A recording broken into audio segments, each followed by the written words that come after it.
Assalamualaikum warahmatullahi wabarakatuh. Waalaikumsalam warahmatullahi wabarakatuh. Bismillahirrahmanirrahim.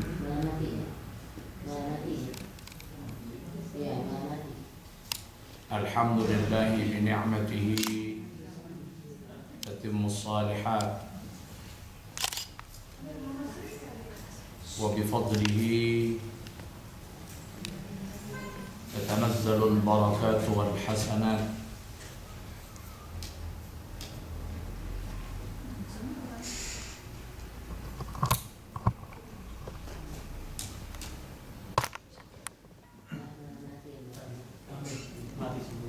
Mati semua. Siapa ya?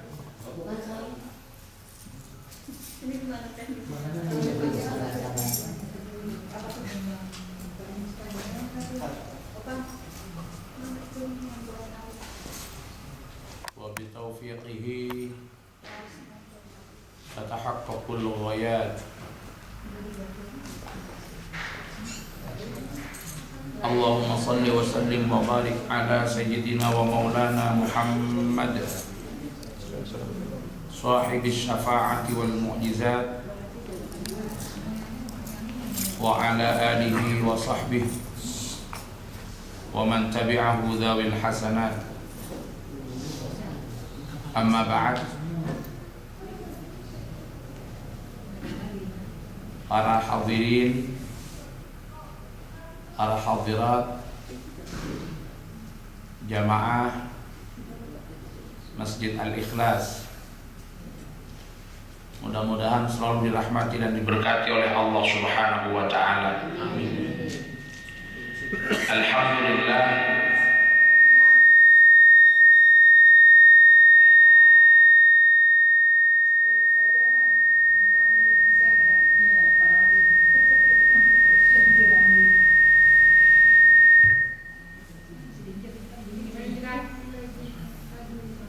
fi hadhil munasabah, pada kesempatan ini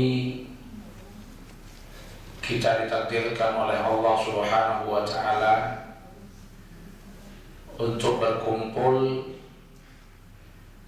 fi khairi biqa'in ala wajhil ard, fi baitin min buyutillahi subhanahu wa ta'ala, di tempat yang termulia yang ada di muka bumi, di salah satu Baitullah, dalam rangka mengikuti kajian sambil menunggu datangnya waktu al-iftar, waktu berbuka puasa. Mudah-mudahan kehadiran kita semua dicatat sebagai amal saleh dan kita mendapatkan barakah fiddin wa dunya hatta al-akhirah. Amin ya rabbal alamin. Para hadirin, para jamaah yang dimuliakan oleh Allah, alhamdulillah kita masih dipertemukan oleh Allah dengan bulan Ramadan pada tahun ini.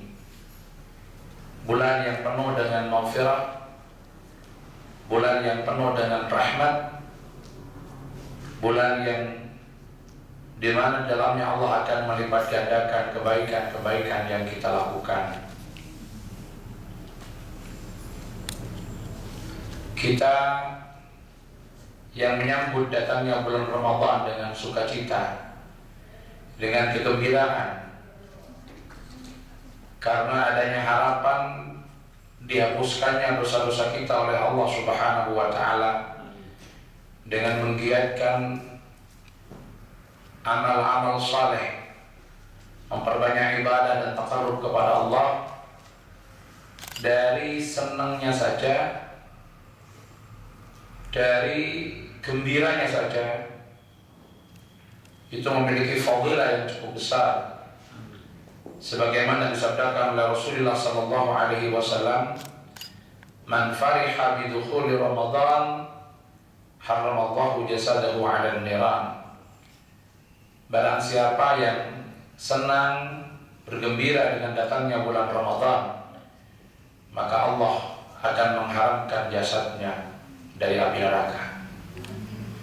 Senang dengan datangnya bulan Ramadan itu dikarenakan kita mendapatkan berbagai macam fasilitas yang Allah berikan untuk menjadi penghapus dosa kita. Kalau kita lihat pengertian secara etimologi, pengertian secara harfiah, Ramadan itu artinya adalah membakar. Nah, terus yang Jawa ini ngupong, membakar. Mungkin ada yang kangen dengan Jawa nih. Ngupong. Maksudnya apa?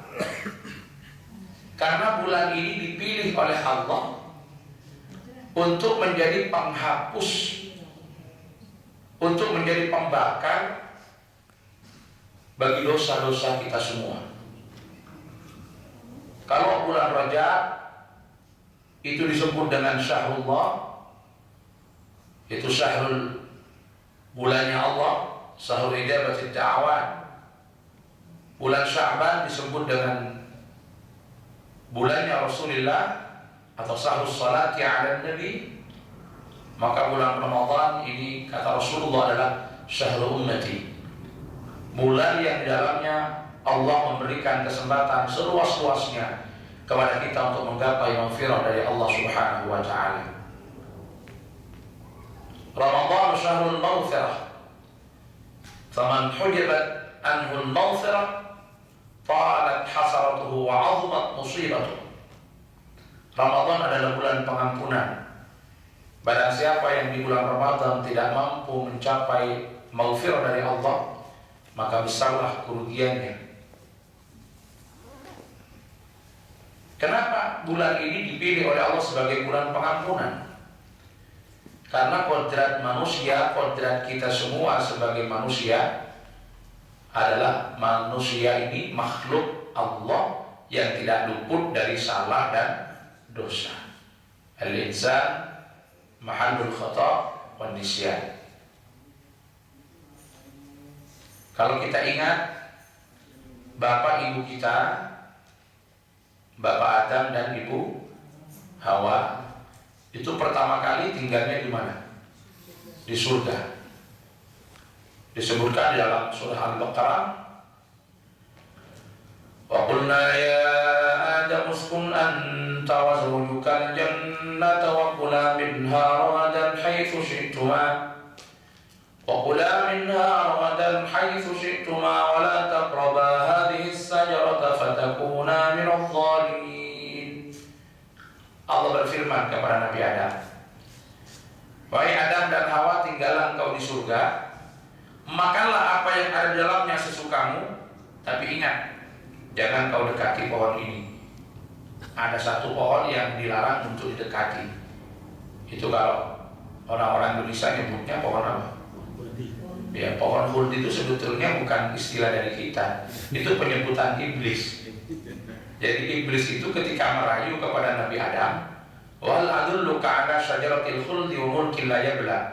Wahai Adam, maukah engkau saya tunjukkan pohon yang akan menjadikan engkau kekal di dalamnya dan akan mendapatkan kekuasaan yang tidak pernah punah.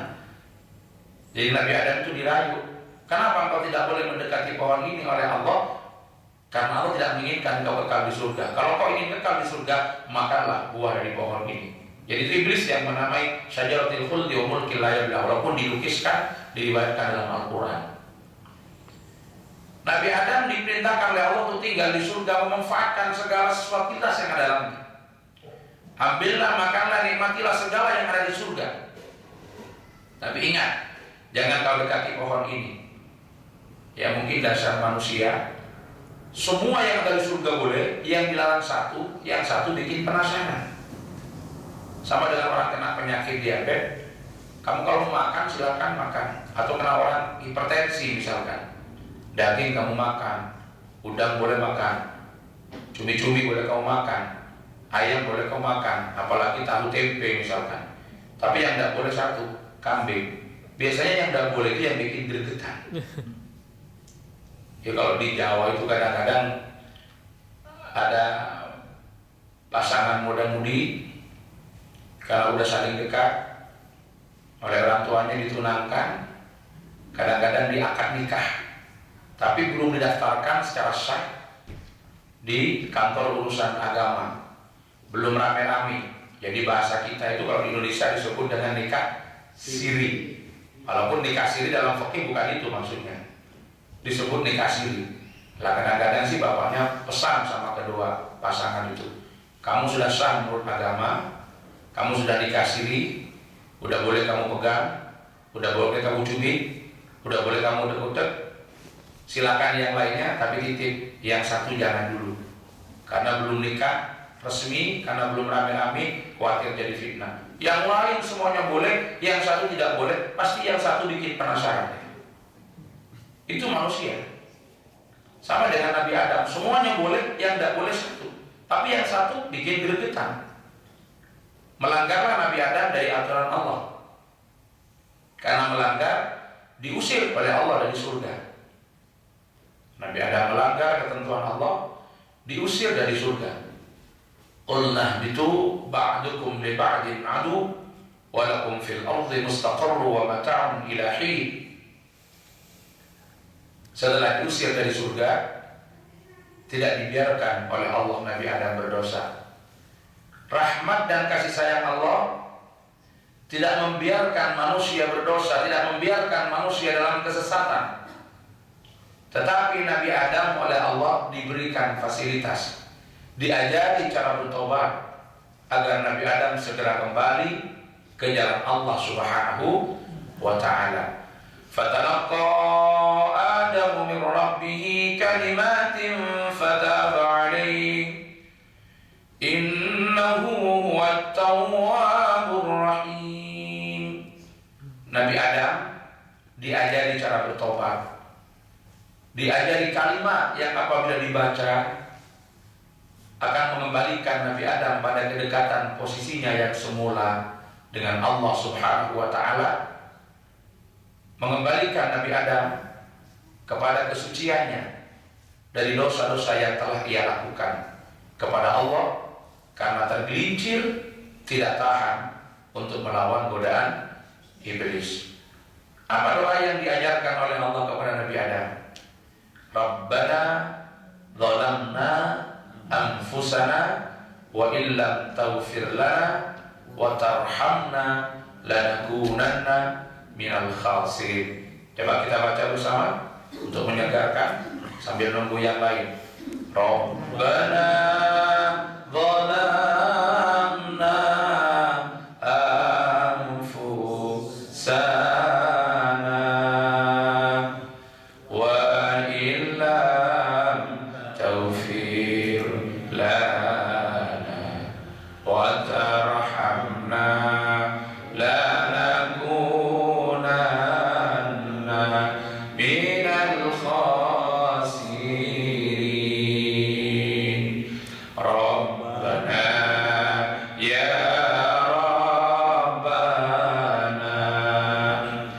Rabbana zalamna anfusana wa illam taghfir lana wa tarhamna lanakunanna minal khasirin. Dibaca terus doa itu oleh Nabi Adam. Setelah itu diampuni oleh Allah. Innahu huwat tawwabur rahim. Kita sebagai anak cucu Adam, fitrah kita, kodrat kita sama, adalah orang yang tidak pernah luput dari dosa.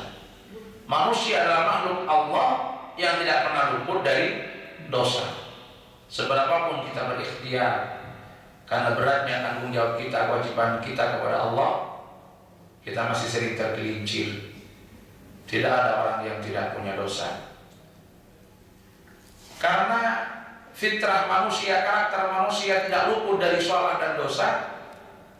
Sebagaimana rahmat dan kasih sayang Allah kepada bapak ibu kita, Nabiullah Adam dan Ibunda Hawa, Allah juga mengajarkan kepada kita, memberikan fasilitas dan sarana kepada kita.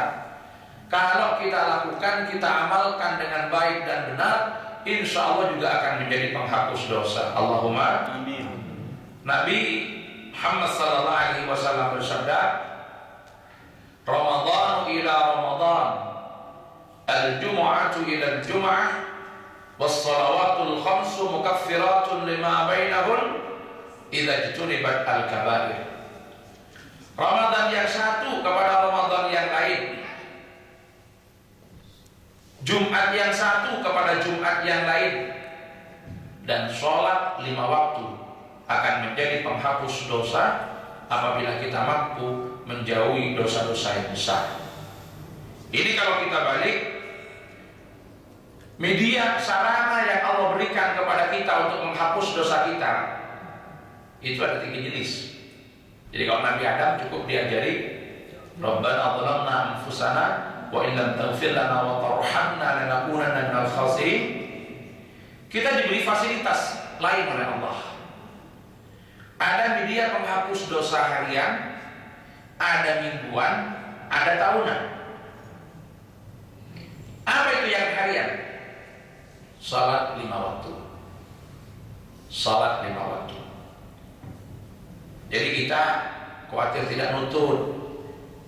Kalau nunggu setahun kelamaan, karena belum tentu kita yang diberi kesempatan hidup di bulan Syawal, bulan Dzulqa'dah, Dzulhijjah, masih diberi kesempatan untuk menutupi bulan Ramadan berikutnya. Padahal keseharian kita ini sangat memungkinkan kita untuk berbuat dosa. Ini juga ada fasilitas penghapus dosa harian, sholat 5 waktu. Nabi mengibaratkan sholat itu sama dengan sungai. Orang yang sholat sehari 5 kali berarti sama dengan orang mandi sehari 5 kali. Bagaimana kalau orang mandi sehari 5 kali? Tentunya wangi, bersih, gak ada kotoran yang tersisa. Sama dengan orang sholat sehari 5 kali, maka insya Allah dosa-dosa kita yang ada di antara 2 sholat itu dihapus oleh Allah Subhanahu wa Ta'ala. Amin. Tapi yang perlu digarisbawahi, sholat yang seperti apa yang bisa menjadi penghapus dosa itu? Sholat yang dilakukan khusyuk, khudu' karena Allah Subhanahu wa Ta'ala. Khusyuk itu kalau meminjam istilah yang disampaikan oleh Al-Imam Al-Baydawi di dalam Anwarut Tanzil wa Asrarut Ta'wil, dalam tafsir Al-Baydawi, itu ada 2. Yang pertama adalah khusyuk zahir, yang kedua adalah khusyuk batin. Apa khusyuk zahir itu? Memperbaiki performa kita, penampilan kita, menjaga gerak-gerik kita setertib mungkin, sebagus mungkin ketika kita menghadap Allah Subhanahu wa Ta'ala. Nah, kadang-kadang kita ini sebaliknya. Kalau kita mau ketemu dengan sesama manusia, pakaiannya rapi, dandanannya bagus, minyak wanginya dipakai semua, yang sekiranya tidak pantas dihindari, tapi giliran kita menghadap Allah, kadang-kadang semaunya, seenaknya. Coba saya tanya ibu-ibu, kalau mau ada acara keluar, acara pesta, acara kerja macam-macam, kira-kira mandi dulu apa enggak? Mandi, ya tergantung cuacanya ya. Mandi dulu. Kalau mau sholat subuh, kira-kira mandi dulu apa enggak?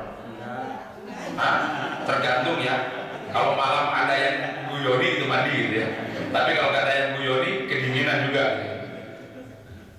Kalau ibu-ibu mau keluar, mandi, dandan, pakai bedak, pakai make up, kadang-kadang dipakai semua, sampai merah, kuning, biru, hijau gitu. Persis dengan ikan botol dari Madura itu dipakai semua. Sekarang pertanyaannya, ketika kita akan sholat menghadap kepada Allah, adakah semangat yang sama ketika kita ketemu dengan sesama manusia? Nah, ini pertanyaannya.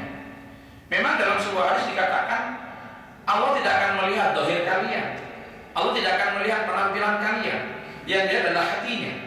Tetapi yang harus diingat, al-zahir yadullu ala batin. Zahir itu menunjukkan dalamnya.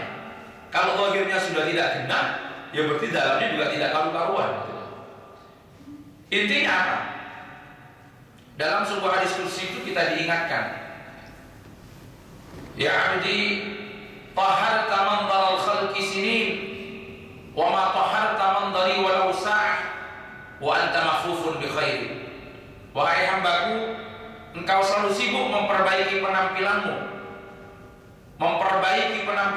fisikmu, zahirmu, agar engkau baik di hadapan orang lain, agar engkau bagus di hadapan orang lain, tapi engkau tidak pernah sibuk memperbaiki penampilanmu agar engkau baik di hadapanku, padahal engkau hidup dengan rahmat dan kasih sayangku. Jadi kita diingatkan oleh Allah, kalau kita mau ketemu dengan sesama manusia, kita bisa rapi, kita bisa bagus, kita bisa tertib, kita bisa tepat waktu. Tapi sekarang pertanyaannya, adakah semangat yang sama ketika kita harus menghadap kepada Allah Subhanahu wa Ta'ala? Itu kita diingatkan. Kita bisa dandan rapi, kita bisa bersolek bagus, karena kita ketemu manusia. Adakah semangat yang sama ketika kita akan menghadap Allah? Atau mungkin sederhana, kalau kita ada penyakit secara zahir yang kira-kira mengganggu pemandangan orang lain, untuk melihat diri kita bagus, kita kesusu untuk berobat. Kalau wajah kita ada panu, ada penyakit kulit, kelihatan kurang bagus, keburu ndak untuk mengobati. Kita pakai bedah yang bagus, kalau belum mempan facial, kalau tidak mampu pakai operasi kulit. Kenapa? Agar kita bagus di hadapan orang lain. Sekarang pertanyaannya, kalau hati kita yang kena penyakit yang menjadikan kita tidak bagus di hadapan Allah, adakah semangat yang sama kita untuk berobat? Adakah semangat yang sama untuk kita menghilangkan? Kenapa kita terburu-buru? Kenapa kita tergesa? Semua kemampuan kita curahkan untuk mengobati penyakit fisik, karena akan mengganggu pemandangan orang lain yang melihat kurang bagus kepada kita. Tapi kenapa kita tidak ada upaya yang maksimal ketika yang kena penyakit adalah hati kita, batin kita, yang mengganggu pandangan Allah yang baik kepada kita? Ini yang diingatkan oleh Allah dalam sebuah riwayat. Nah, itu sholat khusyuk zahir, performan penampilan. Artinya kalau kita merasa pakaian yang kita pakai itu tidak pantas ketemu orang lain, ketemu orang yang kita anggap penting, ya tentunya jangan kita pakai untuk kita menghadap kepada Allah Subhanahu wa Ta'ala. Khusyuk batin itu apa? Menjaga hati, istihdarul qalbi li'azamatillah, menghadirkan keagungan Allah dalam hati kita, dalam benak kita, dan tidak menoleh kepada selain Allah Subhanahu wa Ta'ala. Ini khusyuk batin, dijaga. Yang akan mengganggu pikiran kita, yang akan mengganggu pandangan kita, harus kita buang.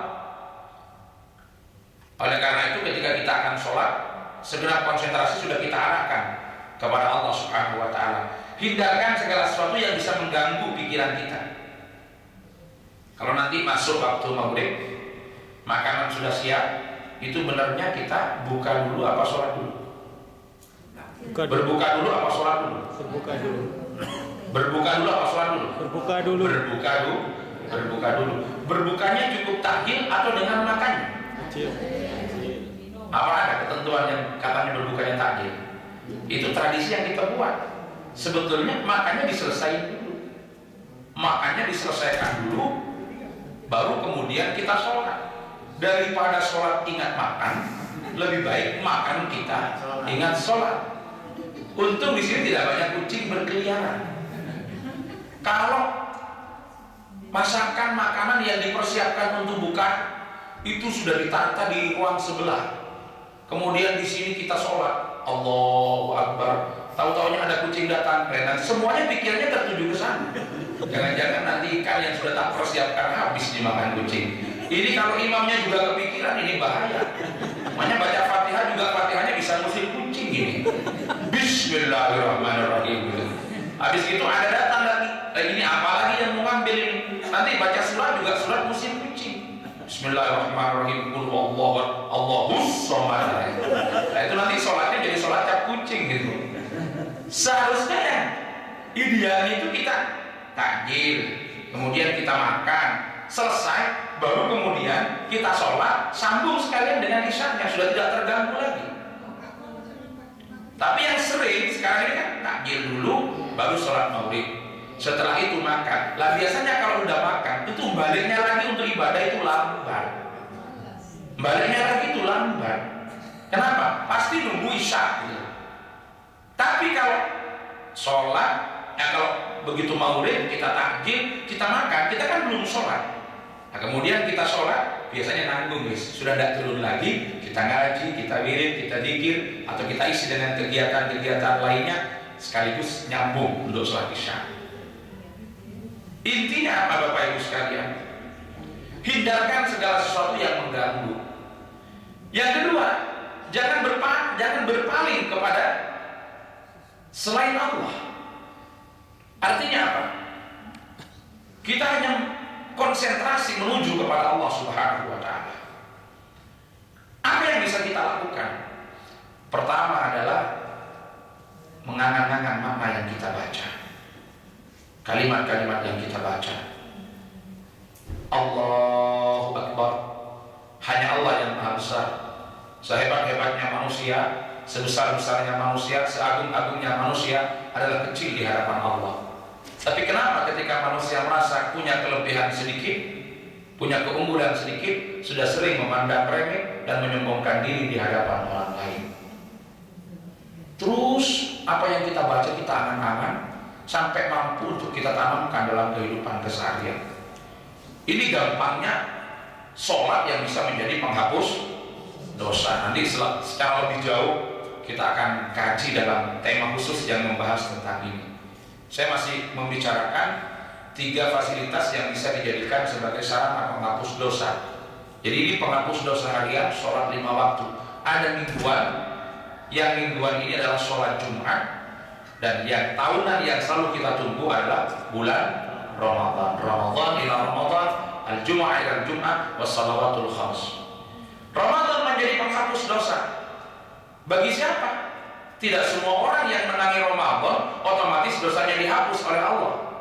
Tentunya bagi orang yang melakukan amaliyah ibadah di bulan Ramadan. Kenapa di sini Allah tidak menyebutkan wa shaum Ramadan? Kalau tadi Ramadan ila Ramadan, al-Jum'ah ila al-Jum'ah, was salawatul khams. Di sini Allah tidak menyebutkan shaum Ramadan. Karena yang menjadi penghapus dosa di bulan Ramadan tidak hanya puasa, tetapi amaliyah yang lain yang ada di bulan Ramadan itu semua akan menjadi media yang akan menghapuskan dosa-dosa kita kepada Allah Subhanahu wa Ta'ala. Pertama adalah puasa itu sendiri. Jadi man shoma Ramadan imanan wa ihtisaban ghufira lahu ma taqaddama min dhanbi. Barang siapa yang puasa di bulan Ramadan semata-mata karena iman wa ihtisaban dan mengharap ampunan, ikhlas karena Allah, mengharap ridha Allah, semata-mata karena Allah, ghufira lahu ma taqaddama min dhanbi, akan dihapuskan dosa-dosa yang terdahulu oleh Allah Subhanahu wa Ta'ala. Ini Ramadan yang penghapus dosa, media penghapus dosa yang paling ampuh yang diberikan oleh Allah kepada kita. Siapa yang berkewajiban untuk melaksanakan ibadah di bulan Ramadan? Tentunya yang sudah memenuhi syarat-syarat wajib. Di sini harus dibedakan, ada syarat wajib, ada syarat sah. Yang pertama syarat wajib. Pertama muslim atau muslimah. Jadi yang wajib puasa itu adalah orang Islam. Kalau tidak Islam tidak wajib puasa. Yang kedua siapa? Muslim, muslimah. Yang kedua adalah orang yang berakal. Kalau tidak berakal atau akalnya tidak normal, tidak wajib puasa. Makanya kalau panjenengan orang Islam malas untuk puasa, tidak usah susah-susah, segera jadi orang gila. Kalau udah gila tidak wajib puasa. Makanya kalau puasa siang-siang ke selatan, ke utara, ke barat, ke timur, makan orang Islam itu berarti sudah gila. Karena menempatkan diri di posisi orang gila. Kemudian yang ketiga, orang balik. Anak kecil bagaimana? Anak kecil itu tidak diwajibkan berpuasa. kalau belum balik. Tapi kalau dia udah tamyiz itu sudah bisa membedakan yang baik dan buruk, bisa mandiri, bisa makan sendiri, mandi, udah tahu ini yang pantas dan tidak, itu udah sah puasanya, walaupun belum wajib, tapi sudah sah kalau dia berpuasa. Kemudian apakah dia dapat pahala? Kadang-kadang yang berkembang di masyarakat itu ada yang bilang kalau anak kecil berpuasa nggak dapat pahala, pahalanya diambil ibunya. Ada nggak yang bilang gitu? Banyak gitu, ya. Pahalanya diambil ibunya. Akhirnya anak kecil itu ngerti, rugi saya puasa. Bapak ibu nyuruh saya puasa, tapi pahalanya diambil ibu saya. Akhirnya bapaknya tidak tahu, ibunya tidak tahu. Kalau dia wudhu di kamar kecil, di kamar mandi minum. Kenapa? Karena merasa tidak punya pahala. Itu yang salah. Jadi memang ada sebuah hadis yang mengatakan rufi al-qalam an salasin, pena pencatat amal ini diangkat oleh Allah dari 3 kelompok. Yang pertama adalah anak kecil sampai balik. Itu yang dimaksudkan, kata Imam Nawawi dalam komentarnya, itu disebutkan adalah qalam iqab, bukan qalam sawab. Artinya apa? Kalau anak kecil melakukan kesalahan itu tidak dicatat. Tapi kalau melakukan ibadah dan ketaatan itu tetap dicatat dan akan diakumulasikan dengan pahala yang ia terima ketika ia sudah balik. Kemudian berikutnya siapa? Mutiqin lahu, orang yang kuat untuk berpuasa. Berarti kalau tidak kuat tidak wajib puasa. Yang wajib puasa itu orang yang kuat. Cuma ini saya pernah pengajian saya nerangkan mutiqin lahu, yang wajib puasa itu orang yang kuat. Jadi kalau tidak kuat tidak wajib puasa. Setelah itu dia belum selesai ngaji, udah keluar duluan karena nyiapin takjilan yang belum selesai. Tahu-tahunya besok harinya waktu puasa pagi-pagi dia tidak puasa. Kok tidak puasa? Loh, katanya pengajian kemarin kalau tidak kuat tidak apa-apa tidak puasa. Saya tidak kuat makanya berhenti. Nah, di situ ada ketentuannya. Tidak sembarang tidak kuat. Siapa yang disebut tidak kuat itu? Yang pertama asy-syaikhul haram was-syaikh al-ajuzan. Orang yang sudah tua renta, orang yang sudah pikun, itu yang dianggap orang yang tidak kuat untuk berpuasa. Wa 'alal ladzina yutiqunahu fidyatun ta'am miskin. Ai yutiqunahu, puasa memberatkan baginya. Ada yang menafsirkan yutiqunahu ai la yutiquna, dia tidak mampu. Di sini namanya ada majas, ya, ada majas noksannya, lamnya dihilangkan di situ.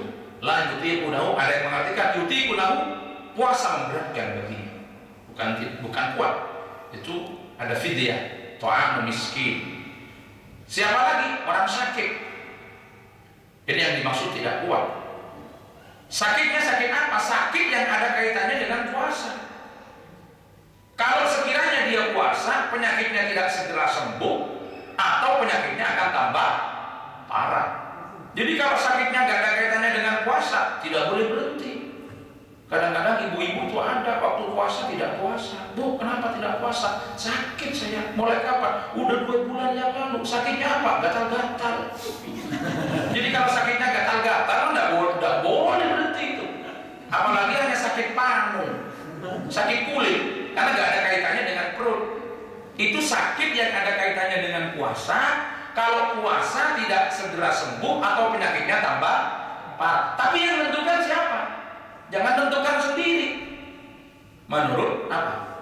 Saran dari dokter. Kalau menentukan sendiri paling enak sampai. Sampai sakit sedikit, saya sakit ya berhenti. Kenapa? Saya khawatir kalau puasa tambah parah. Ya saya bilang, dokter dulu hasil diagnosa dokter itu yang dijadikan patokan. Nah disitulah diperlukan juga dokter-dokter muslim, dokter-dokter yang jujur, dokter-dokter yang ngerti fikih. Kalau tidak ada susah juga ini, akan menjadi hilang sesuatu yang menjadi kepentingan dari ketentuan syar'i. Itu sakit. Kemudian siapa lagi? Orang yang hamil dan orang yang menyusui. Perempuan yang hamil dan menyusui itu boleh tidak puasa dengan ketentuan. Apabila dia khawatir akan mengganggu kepada kesehatan dirinya sendiri, itu hanya wajib qadha dan tidak wajib fidyah. Jadi in khafat ala nafsiha ay ala tadarruriha bis-shaum falazimaha al-qadha wa la fidyata laha. Kalau dia khawatir terjadi apa-apa pada dirinya. Ini kalau saya puasa saya nanti sakit, saya nanti terus sudah. Atau menurut pertimbangan dokter disarankan untuk tidak puasa. Baik orang hamil ataupun orang menyusui. Tapi kalau kekhawatirannya bukan pada dirinya sendiri, tapi faktor lain, li amrin kharijin anha. Satu contoh, orang yang hamil tidak khawatir pada kesehatan dirinya, tapi khawatir terjadi gangguan kepada janin. Ini kalau dalam bahasa fikih, fa illam takhaf ala nafsiha. Tidak khawatir pada dirinya sendiri, khawatir janinnya terganggu sehingga dia tidak berpuasa, maka di samping qada wajib fidyah karena tidak terkait langsung dengan dirinya. Termasuk orang yang menyusui, khawatirnya bukan pada dirinya tapi pada qillatil laban, pada sedikitnya air susu, maka di samping wajib qada juga wajib fidyah. Jadi ada ibu yang menyusui bilang, saya ini seandainya puasa kuat walaupun saya menyusui, saya tadi malam sudah minum obat kuat saya, tapi saya khawatir kalau saya puasa air susu saya kurang. Anak saya laki-laki minumnya banyak, bapaknya juga gitu, udah mau ngalah, mau ngampung terus, akhirnya berhenti. Nah kalau berhenti dalam konteks seperti itu, maka di samping qada itu wajib fidyah. Kenapa? Karena terkait dengan faktor lain. Kemudian yang terakhir siapa? Musafir, orang yang sedang melakukan perjalanan. Perjalanan jarak mana? Paling sedikit jaraknya adalah 2 marhalah. Setara kalau kita konversi kurang lebih 97 kilo atau 100 lebih. Tapi perjalanan yang memang melelahkan, perjalanan yang kita perlu untuk kita berbuka, perjalanan yang memang perlu untuk kita mengambil rukhsah. Kenapa? Karena keringanan diberikan oleh Allah itu semata-mata untuk memudahkan kita agar kita keluar dari masyaqqah. Ketika tidak terjadi masyaqqah, maka tidak dianjurkan. Walaupun secara umum kalau memang kita diberi rukhsah, diberi dispensasi, tetap itu lebih baik diambil. Innallaha yuhibbu an tu'ta rukhsatuhu kama yuhibbu an tu'ta azaimuhu. Allah itu senang kalau dispensasinya diambil sebagaimana kita melaksanakan azimah, melaksanakan hukum asal ketika tidak terjadi dispensasi. Tapi kalau perjalanannya pendek, itu tidak boleh berhenti. Ya nanti kalau hanya main ke kota, ke Amsterdam, dari sini ke Den Haag, sudah berhenti. Kenapa? Musafir. Apalagi perjalanannya juga fasilitasnya enak dan mudah. Nah, tidak ada alasan yang cukup untuk kita berhenti. Nah, orang-orang yang sudah mendapatkan kewajiban ini, kemudian dia melaksanakan ibadah di bulan Ramadan, melaksanakan puasa, maka puasa ini saja sudah bisa menjadi fasilitas untuk penghapus dosa. Tapi apa cukup di sini? Tentunya puasa yang bisa mendapatkan makna dan pesan-pesan moral di balik puasa yang tadi sudah saya sampaikan kalau yang ikut sholat Jumat di tempat ini. Artinya bukan hanya sekedar lapar, bukan hanya sekedar haus, tapi puasa yang bisa mencapai penanaman nilai-nilai kejujuran, kedisiplinan, kepekaan sosial, solidaritas sosial, membangun kesadaran transendental, keyakinan akan keberadaan yang maha gaib Allah. Maka puasa-puasa yang semacam itu yang bisa menggugurkan dosa-dosa kita, sebagaimana salat yang khusyuk, yang khudu, yang bisa menghapuskan dosa kita. Oleh karena itu, mari Bapak Ibu sekalian, mumpung kita diberi kesempatan oleh Allah untuk melaksanakan ibadah di bulan Ramadan, kita manfaatkan sebaik-baiknya, kita manfaatkan semaksimal mungkin. Bagaimana Ramadan ini menjadi bulan penghapus dosa, karena tidak ada jaminan kalau kita masih disampaikan oleh Allah pada bulan Ramadan yang akan datang. Amin Allahumma. Yang terakhir, kenapa ini jadwalnya jam berapa? Kenapa? Jam 9? Jam 9.57 kurang 2 menit.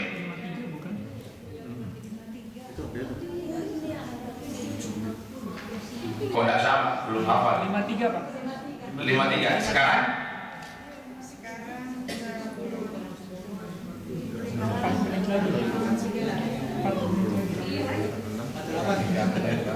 Kenapa? Kurang?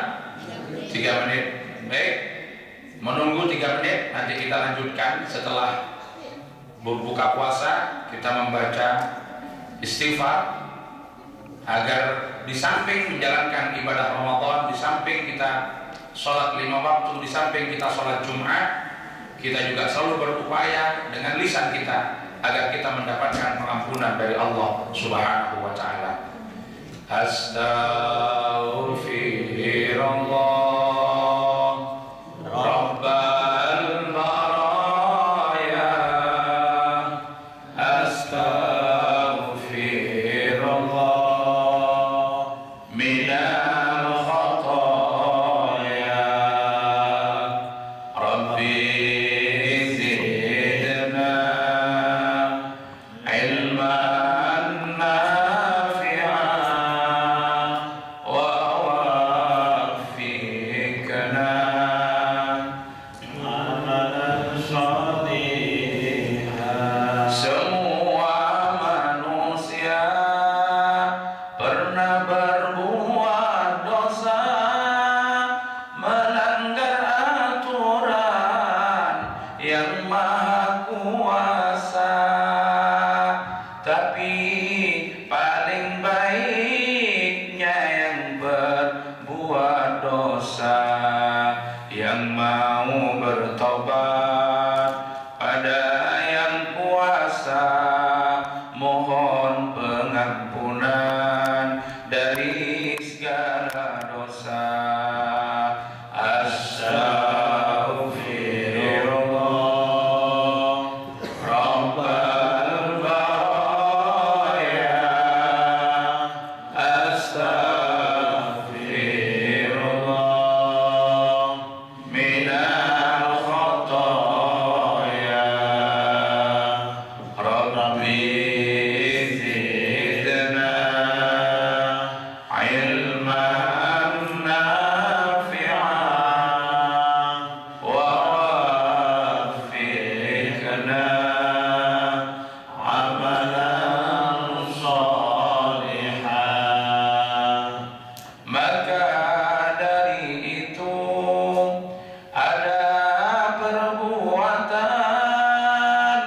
yang bisa menjadi penghapusnya dosa, ada penghapusnya dosa yang harian, ada yang mingguan, ada yang tahunan, ada yang mingguan, ada yang tahunan.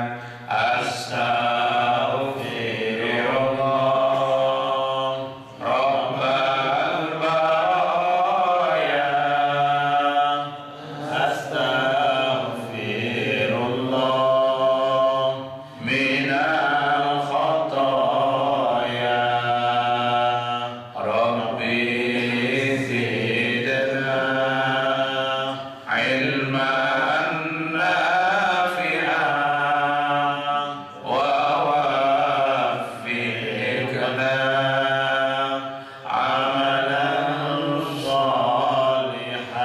Salat 5 waktu penghapus harian, salat Jumat itu penghapus mingguan, dan bulan Ramadan penghapus tahunan. Bagi umat Islam yang ibadah sungguhan, ikhlas karena Allah, mengharap keriduan.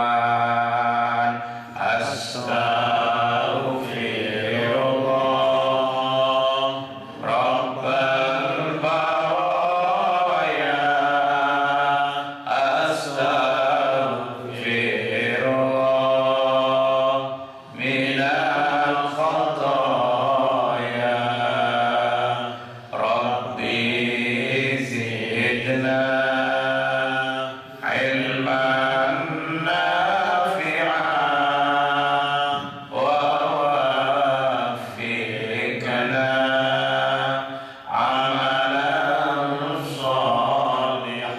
Bapak Ibu sekalian yang kami muliakan, mudah-mudahan kita dalam melaksanakan ibadah Ramadan pada hari pertama ini sudah bisa memulainya melaksanakan ibadah puasa dengan baik dan benar, sehingga pada akhirnya puasa yang kita lakukan bisa menjadi penghapus dosa-dosa kita. Amin. Ini mungkin sebagai pengantar berbuka puasa, nanti kita lanjutkan setelah sholat maghrib sampai menunggu sholat tarawih. Mudah-mudahan ada barakah manfaatnya. Ada Allah wa iyyakum ajma'in. Wallahul muwaffiq ila aqwamit thoriq. Wassalamualaikum warahmatullahi wabarakatuh. Oke, silakan. Waalaikumsalam warahmatullahi wabarakatuh. Tadi Bapak nyatakan kalau orang hamil dan melahirkan bisa membayar fidyah dan puasa juga. Nggak usah. Yeah. Dan maksud saya kan ada Bapak bilang tadi kalau orang berpenyakitan, tapi kan mesti ke dokter Islam. Kalau di sini kan nggak ada dokter Islam, Pak. Tapi misalnya kalau orang di sini kebanyakan orang sakit darah tinggi, DM, kalau di Indonesia darah manis, itu anjuran dokter kalau bisa jangan puasa karena peradan darah dengan ibadat itu, kalau puasa itu kalau terlalu capek jadi mengganggu ke jantung, Pak, katanya. Itu apakah mesti bayar fidyah juga atau mesti semuanya puasa juga? Terima kasih Bu. Ada beberapa hal yang perlu diluruskan. Yang pertama, ada dua hal yang harus diperhatikan untuk kasus orang hamil dan orang menyusui yang tadi saya sampaikan. Pertama, orang hamil yang tidak berpuasa karena khawatir pada kondisi dirinya sendiri dalam keadaan hamil akan bahaya kalau berpuasa, itu kewajibannya adalah qadha, tidak perlu ada fidyah. Yang kedua, orang yang menyusui, orang yang hamil dan menyusui tidak khawatir pada dirinya sendiri, tapi khawatir pada faktor lain. Orang hamil khawatir pada janin, orang menyusui khawatir air susunya kurang karena kekurangan asupan yang tidak seimbang. Kalau tidak puasa karena faktor tersebut, maka di samping qadha itu kena kewajiban fidyah. Jadi kedua-duanya, fidyahnya itu karena faktor eksternal kekhawatirannya. Kemudian orang sakit, kalau orang hamil tidak perlu, itu dari ketentuan dokter. Karena orang hamil itu tidak bisa mengukur, ya, bukan penyakit. Itu adalah sesuatu yang terjadi secara temporal. Orang yang hamil itu kan bukan karena penyakit, karena memang secara rasio, secara logika, makan sahur yang dia makan itu harus dikonsumsi oleh 2 orang. Ada keterbatasan. Kalau dia khawatir pada dirinya, cukup qadha. Kalau tidak khawatir pada dirinya, di samping qadha, wajib fidyah.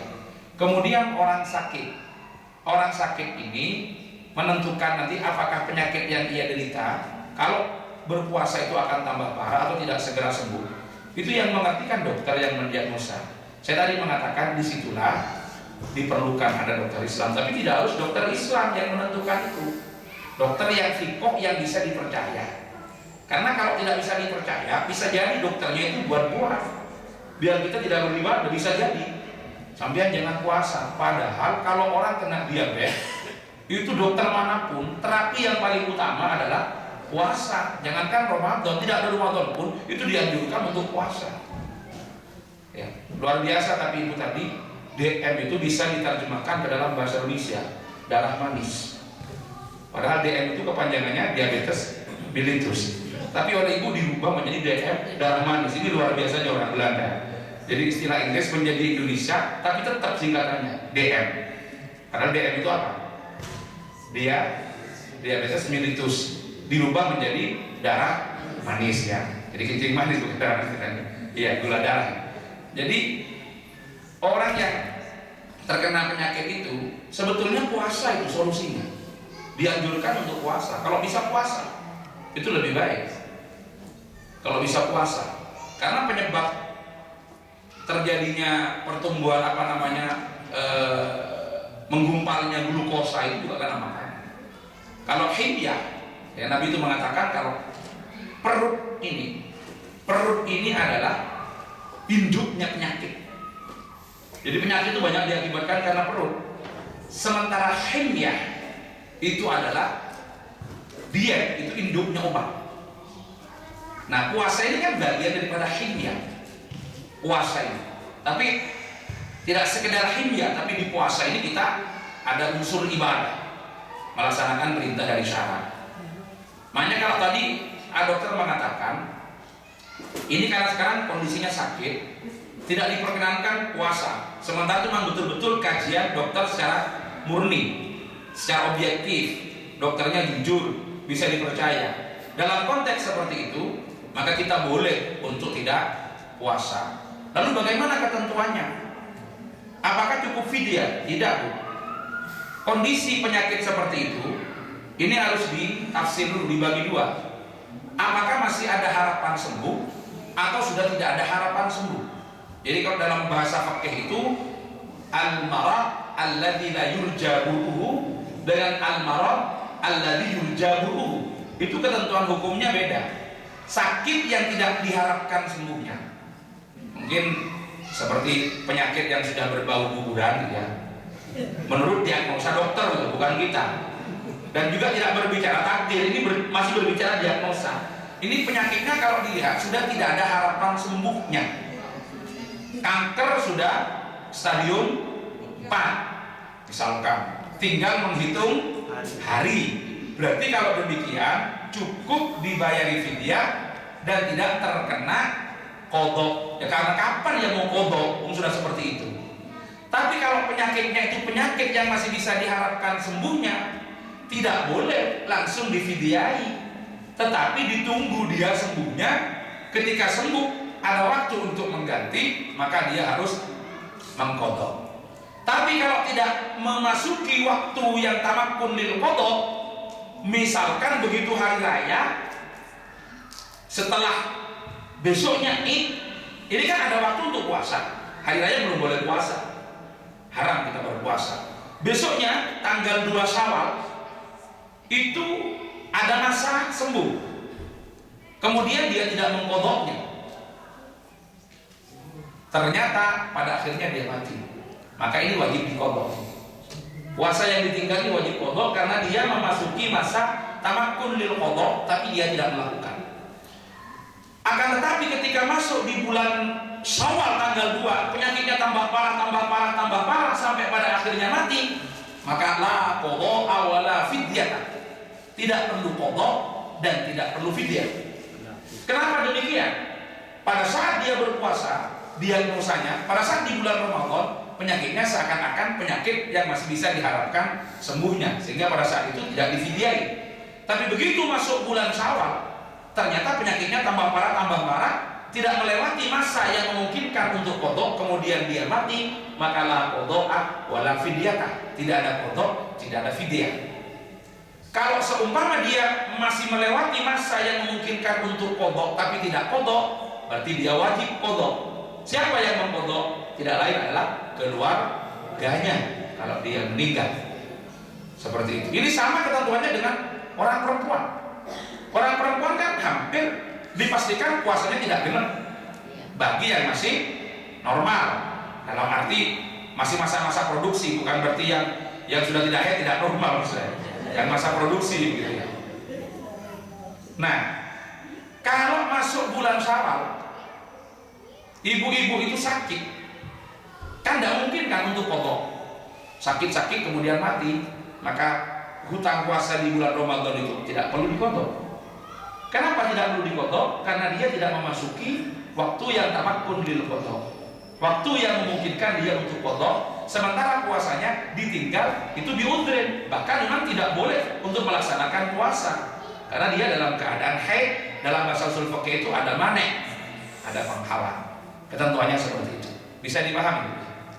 Jadi orang sakit itu bagaimana? Apakah boleh langsung difidyai? Tergantung sakitnya. Kalau sakitnya dalam diagnosa dokter itu sakit yang tidak bisa diharapkan sembuhnya, bukan boleh, memang harus difidyai langsung dan tidak usah qadha. Tapi kalau sakitnya sakit biasa yang masih ada harapan besar kalau sembuh, itu tidak boleh difidyai. diharapkan dia qadha.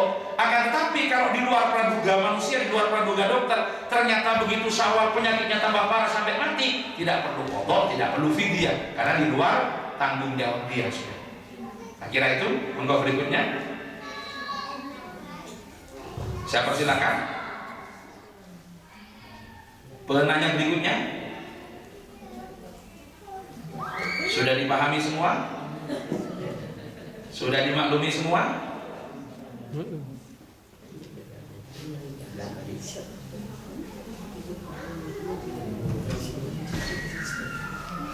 Masih ada pertanyaan? Ini ada waktu kurang lebih 40 menit. Maaf, 25 menit. Kalau nggak ada pertanyaan, saya tambah tema baru. Kalau ada, nanggung, monggo. Langsung pertanyaan awal. Assalamualaikum warahmatullahi wabarakatuh. Waalaikumsalam warahmatullahi wabarakatuh. Saya mau tanya untuk penggabungan sholat maghrib dan isya, karena sekarang kan waktunya memang agak malam sekali ya. Iya. Kira-kira jam sebelumnya itu kan jam 12 malam untuk waktu isya di sini. Iya. Karena mungkin ada beberapa bapak-bapak, dan saya sendiri nih contohnya, saya mungkin bangun pagi kan harus kerja, jadinya saya mencoba untuk tidur juga nggak terlalu malam sekali supaya nanti kerjanya juga nggak ngantuk mungkin. Jadi kalau memang saya mau menggabungkan maghrib dan isya di waktu maghrib, itu memang diperbolehkan atau tidak? Dan itu hukumnya, apakah saya harus langsung tidur setelah saya menggabungkan sholat maghrib dan isya? Apakah saya harus benar-benar langsung tidur atau bagaimana hukumnya? Iya. Baik, terima kasih Bu. Kalau kembali kepada azimah hukum, dasar daripada qasar dan jamak itu secara umum ilatnya adalah safar yang ditetapkan oleh ulama.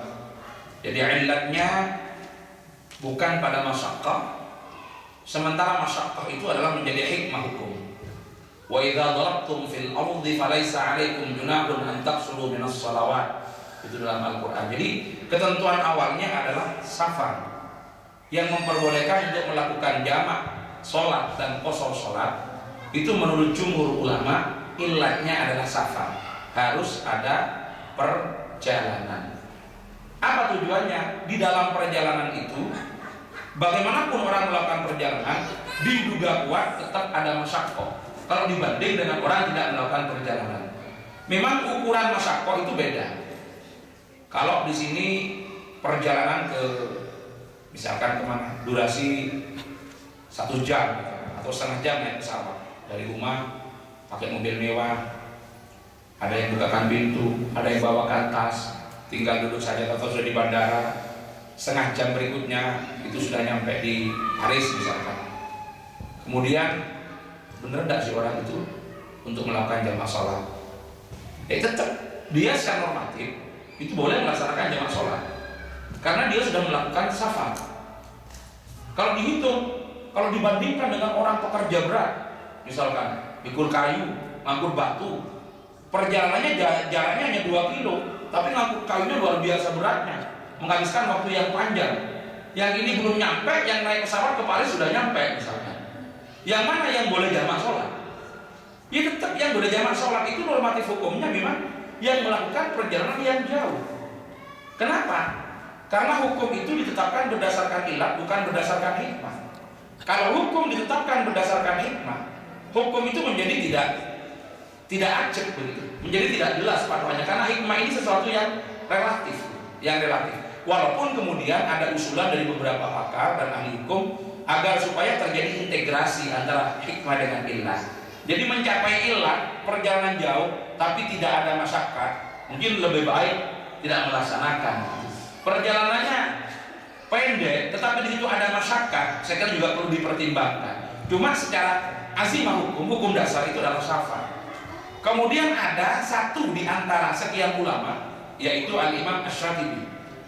Al-Imam Asy-Syatibi dalam salah satu bukunya Al-Muwafaqat fi Ushul Syariah, dalam konteks ini lebih menitik beratkan pada hikmah hukum. Jadi Imam Syatibi itu memperbolehkan jamak sholat bukan pada safarnya, tapi pada masyakkahnya. Dengan demikian, di mana terjadi masyakkah, walaupun tidak terjadi safar, di situ diperkenankan untuk melakukan jamak sholat. Tapi secara umum ulama tidak merekomendasikan ini. Nah, dengan demikian kasus tentang persoalan waktu, ya, persoalan waktu yang seperti di sini atau yang lebih parah lagi yang agak ke kutub misalkan, di mana ekstrim, kadang-kadang malamnya hanya sekian jam, siangnya justru yang hampir 20 jam atau dibalik dan sebagainya. Beda kalau yang diterapkan di Indonesia atau di Timur Tengah yang relatif pergeseran waktunya juga tidak terlalu tajam gitu. Kalau di Indonesia kan orang berpuasa itu tidak lebih dari 13 jam dan tidak pernah kurang dari 11,5 jam misalkan. Tapi itu begitu aja puasanya.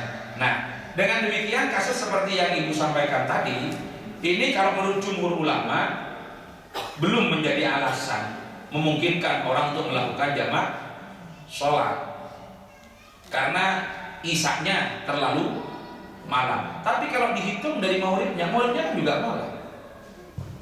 Maulidnya kan juga malam. Misalkan ibu harus bekerja di pagi hari, kerjanya pagi hari, apakah kerjanya sampai malam?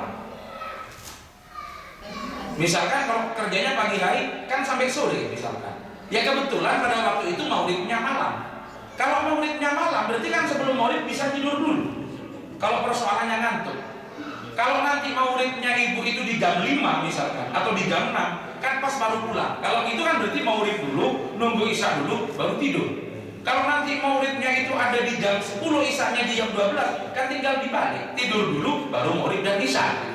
Nah, artinya kan masih ada celah waktu untuk dilaksanakan tanpa harus terlalu bertabrakan dengan masyarakat seperti itu.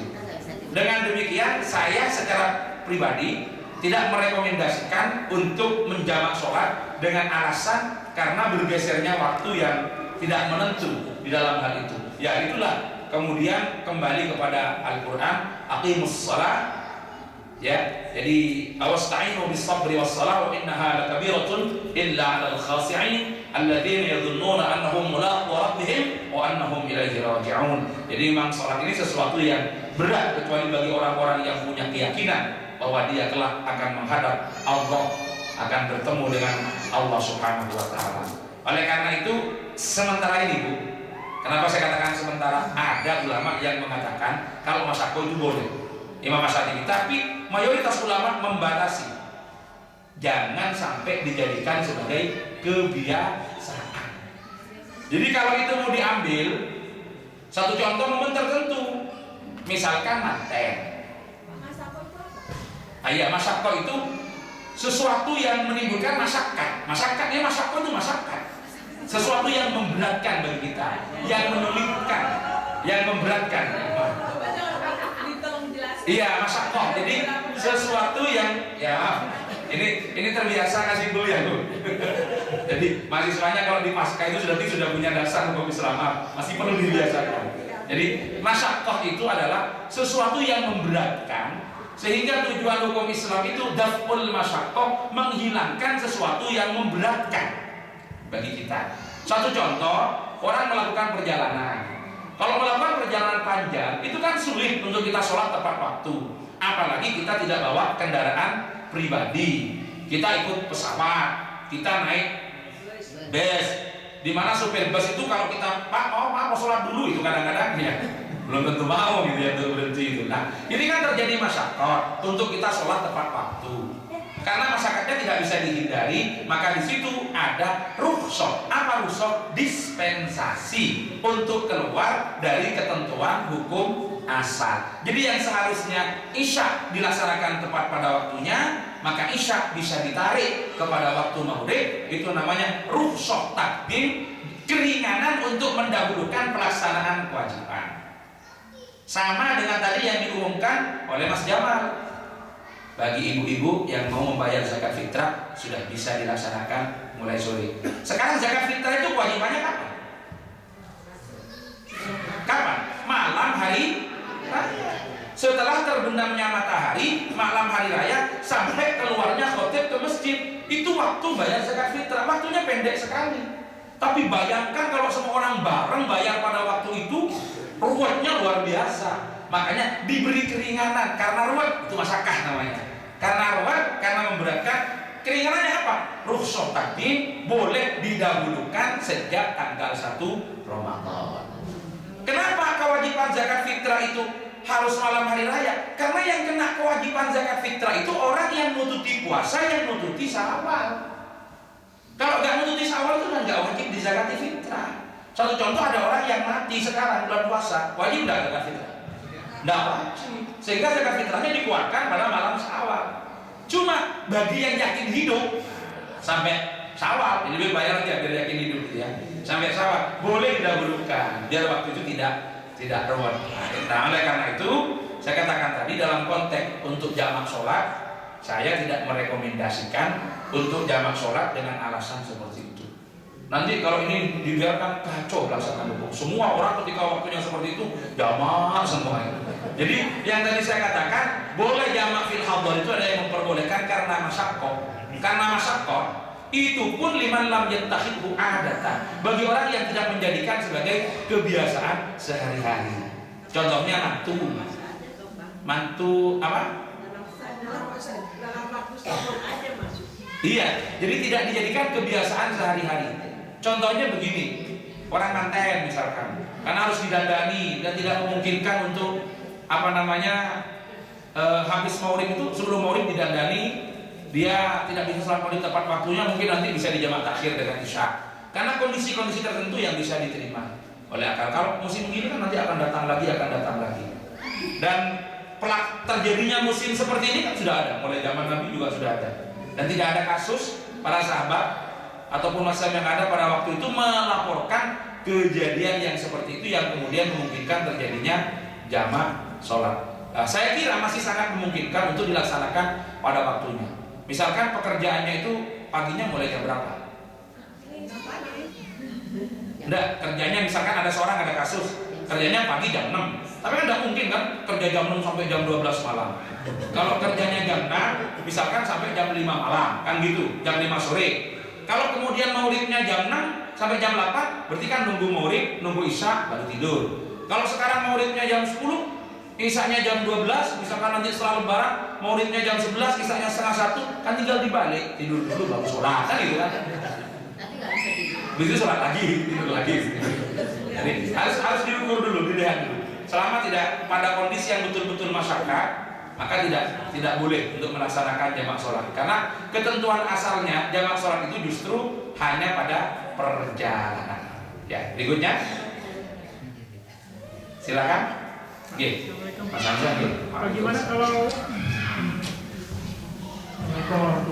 Waalaikumsalam. yang dihormati, bagaimana kalau sholat isanya ditarik ke 3/4 malam? Jadi sudah mau mendekat menjelang subuh, Iya. isya, taraweh, menunggu Subuh. subuh. Iya. Bagaimana? Tapi itu tidak masalah memang waktunya. Jadi itu bukan iya. Jadi bukan lagi jamak, bukan apa, memang masih waktunya. Jadi waktunya sholat isya itu sejak hilangnya mega merah di ufuk barat sampai keluarnya fajar. Jadi kalau isyanya diundur sampai menjelang subuh, itu kan salah satu solusi. Cuma persoalannya kata ibu tadi maulidnya juga sudah terlalu malam gitu. Maka mau ditarik kemana gitu maksudnya kan itu saja. Kalau kasus ibu tadi kan maulidnya udah terlalu malam. Kalau maulidnya malam kan sebentar lagi juga isya gitu. Jadi tunggu sekalian, tinggal dibalik bagaimana skenario tidurnya gitu. Saya kira kan tidur itu kalau diperlukan gitu, tinggal melihat jamnya dan waktunya. Saya ini hampir 2 hari belum tidur gitu. Tapi masih seger kok saya lihat. Tapi mungkin tadi sore memang agak ngantuk. Kenapa pun juga belum begitu semangat. Karena memang 2 hari belum tidur dari perjalanan. Nah, besok kan tidur dulu, tinggal dibalik kan. Malam ini yang jelas tidak mungkin tidur gitu.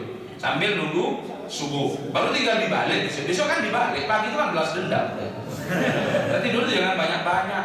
Kalau kita tidur itu sampai 8 jam sesuai dengan petunjuk dokter diikuti semua, nanti rasionya sederhana.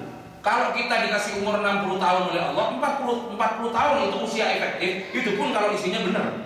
20 tahun itu tidur. Jadi kalau kita itu tidurnya sehari 8 jam, usianya 60, Coba dikalkulasi, ketemu berapa tidurnya? Tidurnya kan 20 tahun. Berarti kita usianya hanya 40 tahun. Itu pun 40 tahun isinya masih macam-macam. Nah makanya tidur itu prinsipnya kalau dibutuhkan gitu aja. Kalau nggak butuh dan tidur gitu. Nah kalau kasih ditarik ke belakang, nggak ada masalah. Ditarik ke belakang sekarang. Jadi isaknya itu dilaksanakan sebelum subuh. Isaknya. Jadi maulidnya dipaskan waktu jam 10 tadi kan sudah maulid. Segera sholat, habis gitu tidur. Isaknya nanti dilaksanakan sebelum subuh. Kalau jawabannya, bangunnya itu sudah subuh agak akhir, nah, itu susah lagi. Ini aja sholat juga nggak kuat gitu. Jadi tinggal ditarik gitu aja. Masih ketemu selanjutnya yang tidak keluar dari ketentuan itu. Bahkan kalau tarawih itu pada masa Rasulullah belum dikenal istilah tarawih, namanya qiyamul lail. Qiyamul lail itu dilaksanakan oleh Nabi itu waktunya 3/4 malam, bukan setelah sholat isya. Dalam hadis riwayat Muslim itu disebutkan Rasulullah keluar untuk sholat, wasallallahu wara'ahu nasun, di belakangnya diikuti jamaah, malam kedua sholat diikuti jamaah, falam yakhruj fil lail ats-tsalisah. Rasulullah tidak keluar lagi pada malam ketiga. Kemudian ditanya, kenapa Nabi tidak keluar pada malam ketiga? Nabi jawab, khasyitu an tufrada alaikum. Saya khawatir sholat tarawih nanti sholat qiyamul lail Ramadan itu belum ada tarawih waktu itu, diwajibkan bagi kalian semua.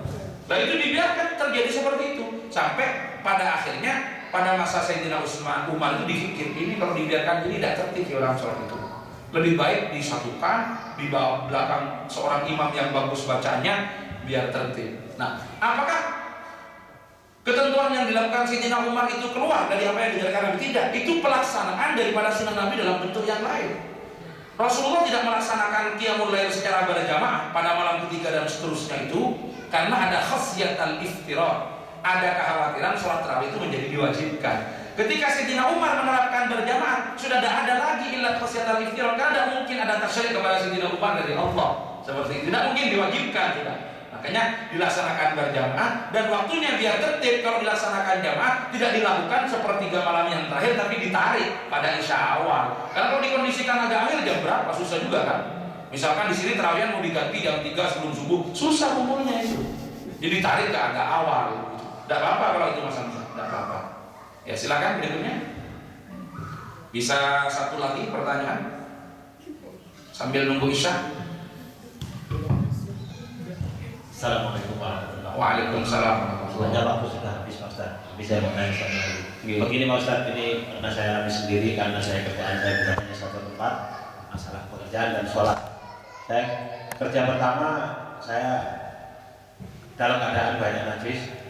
Mungkin waktunya belum masuk zuhur, kemudian kerja kedua juga dalam keadaan banyak najis, waktunya juga belum masuk asar, jadi kita nggak bisa sholat. Untuk yang ketiga sampai habis menjelang isya.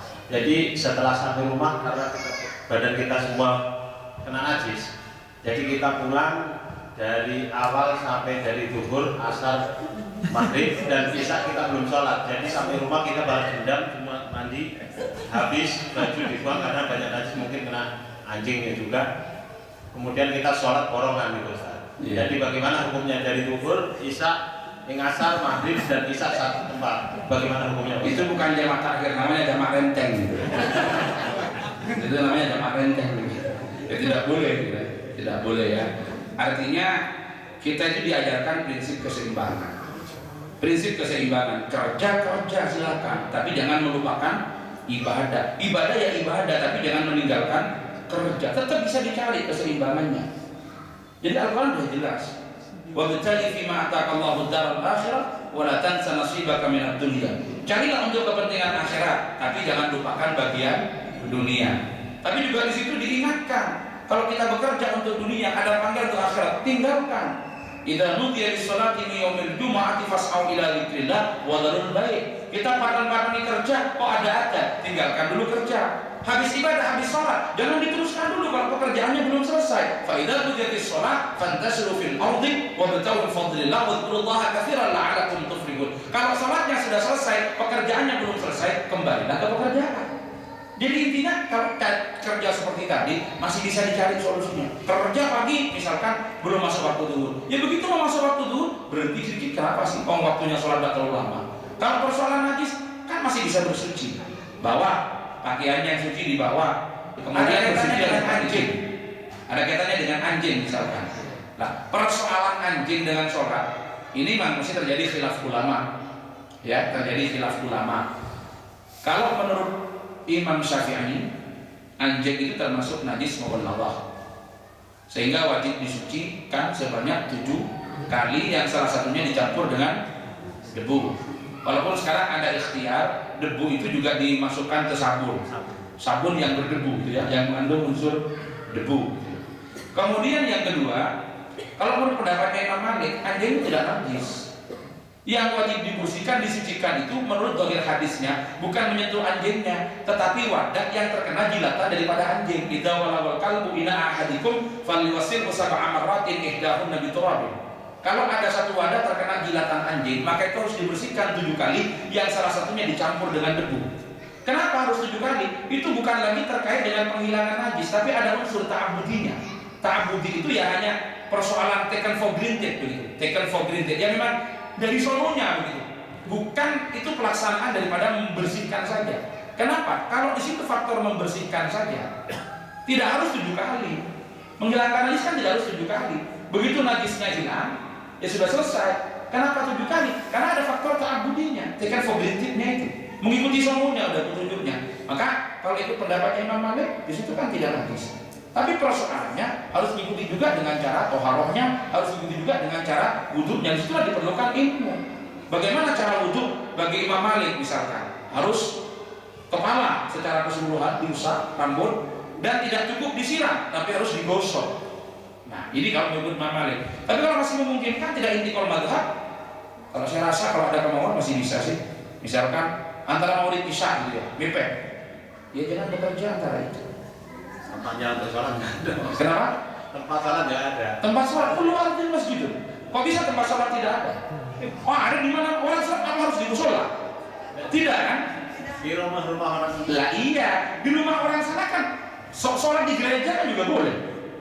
Hanya makruh. Apalagi hanya di rumah orang-orang Nasrani misalkan, atau orang-orang yang gimana caranya? Ya sampean kan bisa bawa kain, bisa bawa sejadah. Begitu mencucikan berdosa gitu, gelar aja di situ, sholat di situ. Kenapa tidak? Begitu. Memangnya sholat harus ke masjid? Iya, kalau muslimnya banyak begini. Kalau muslimnya sendirian mau bikin masjid sendiri ada. Jadi sholat itu di mana aja gitu. Jadi kelebihan umat Muhammad itu adalah ju'ilat li al-ardu kulluha masjid. Semua bumi ini bisa dijadikan sebagai tempat sholat. Ya kalau kotor, ya tinggal bawa ini biar tidak ragu gitu. Bawa ini aja. Bawa senjata. Kalau senjata ketebelan, bawa kain, bawa sarung. Buat tempatnya sholat di situ. Jadi begitu di situ, pamit aja sama tuan rumahnya. Permisi, saya stop 10 menit untuk sholat. Masa nggak boleh? Kalau kerjaannya jam-jaman misalkan, ya dipotong lah 10 menit itu. Atau diganti nanti 10 menit berikutnya, tinggal dikoordinasikan dengan baik. Saya yakin nggak ada sih orang melarang sholat ini. Kalau melarang ya jangan kerja ke situ lagi. Kalau masih dapat yang lain, kecuali tidak dapat yang lain. Kalau tidak kerja ke situ mati, silakan kerja di situ. Sekarang turun-turutannya dihukum itu kan gampang. Kalau orang bilang, loh saya kalau nggak kerja di situ nanti keluarga saya makan apa? Sekarang pertanyaan, ada nggak pekerjaan yang lain? Tidak ada. Kalau tidak ada, jelas takut tidak ada. Kerjalah di situ. Nanti sholat bagaimana caranya? Tapi kalau masih bisa, lakukan dulu tahapannya. Perlu dibiarkan, jangan ambil mudahnya, gitu kan?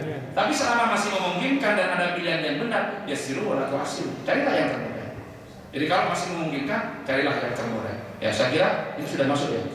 Waktu isya silakan untuk ada, kemudian kita sholat isya, sholat tarawih, sholat witir, dan kita akhiri dengan doa. Mungkin sholatnya tidak perlu panjang-panjang, yang penting khusyuk, tumanina, ya, karena waktunya juga udah terlalu malam. Ya, terima kasih. Ini yang bisa kami sampaikan pada kesempatan ini. Untuk besok temanya apa? Saya mengikuti dari panitia. Ya, saya sekali-kali kita juga pakai penjelasan, pakai PowerPoint, kita siapkan materi-materi yang terkait dengan apa yang sudah ditulis. Adanallahu wa iyyakum ajma'in. Allahul muwaffiq ila aqwamit thoriq. Assalamualaikum warahmatullahi wabarakatuh. Waalaikumsalam warahmatullahi wabarakatuh.